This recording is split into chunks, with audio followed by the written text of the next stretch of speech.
Hi, and welcome to this week's A to Z of Being Me.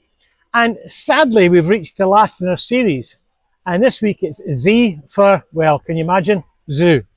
We're at Shanghai Zoo, right here in the east coast of China. Now, I've been to two zoos in China. I've been to Beijing Zoo, and I've been here before.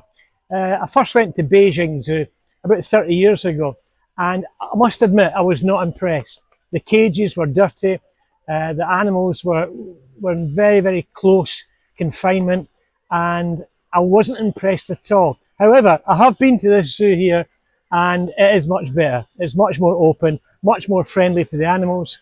One or two little facts. Beijing Zoo was opened in 1908, and it was opened as a zoo.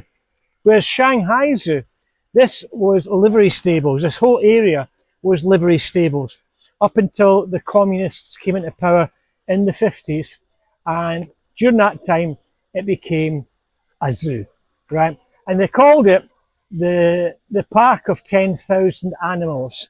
Today there's about 5,000 animals, about 450 different types of species, but we're in for a good time here. So Z for zoo. Let's go and have a look and see what it's got to offer. So zoos are quite a new concept to Chinese.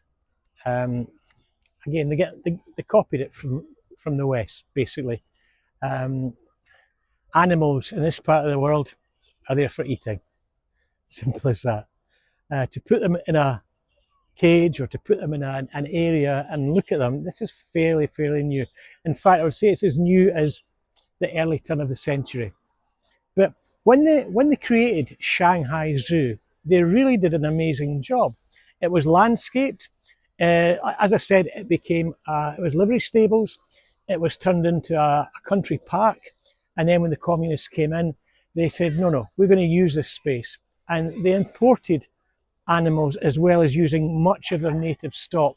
And by native stock, I'm talking, of course, about the pandas, because pandas' staple diet is bamboo.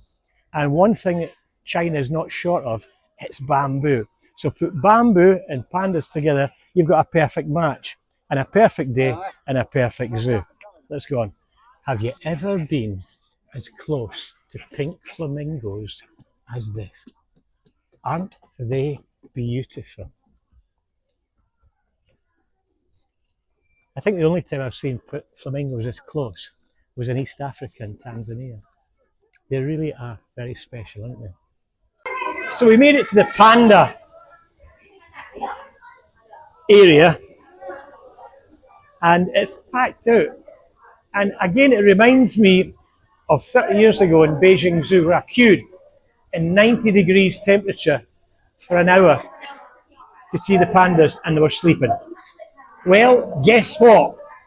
Not much has changed in 30 years, because here we are, packed out in the panda house, and guess what the pandas are doing? Sleeping. Pandas, giant pandas, spend most of their time eating, sleeping, and a little bit of time playing. Okay? Mostly eating and sleeping. And so I don't know if you can make it out, but he's out of it, man. He's in a different planet, right? So I don't think we're going to see much action today from the panda. Moving away from the lazy pandas, we've found ourselves at the tiger pit. And there's a group of tigers there, and they are by far the most beautiful animal in the world. My favourite. You know, the strange thing is I hate cats. Can't stand pussy cats, but give me a tiger and my legs just go, wow. They are so beautiful. The largest cat in the world, more powerful than a lion. They're just absolutely majestic, aren't they? We're leaving our trip to Shanghai Zoo for two reasons. One, the heat. It's almost 90 degrees here, hence is why I've swapped my top. And the other one is we've been hit by about 10 different monsoons within the last hour. The rain's just been coming down in buckets. But nevertheless, we did see some fine specimens. But you know, no matter how good the cages are, they're cages.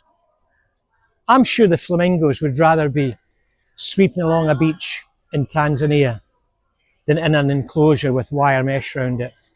I am sure that the panda who's lying stretched out inside a glass container would much rather be doing that in a forest. I'm sure the tigers would much rather be roaming in the jungle than in a little glass container with people looking round them all the time. I am sure they would much rather be anywhere else than in cages. But you know, the Bible says we're all in cages. Every one of us is in a cage. Now, it might not be a cage like the ones we saw, but we're all in cages. It might be a cage of selfishness, it might be a cage of addiction, it might be a cage of pornography, it might be a cage of some habit that we're trapped in. But the Bible says we're all in cages one way or another. We're all trapped by sin. You know, Jesus says he came to set us free from the cage, whatever cage you're in. You know, the English Standard Version uses that word cage. He says Jesus came to free us from the cage that we're trapped in because he alone has the key to set us free. Nobody else can do it. So, as we leave Shanghai Zoo, yeah, it's been lovely. It's always great to see God's creatures, the animals. But it reminds us that we too, no matter how different they might be, we need Jesus to bring the key and open up the cage that we're trapped in and set us free. And the Bible says, who Christ sets free, he is free indeed.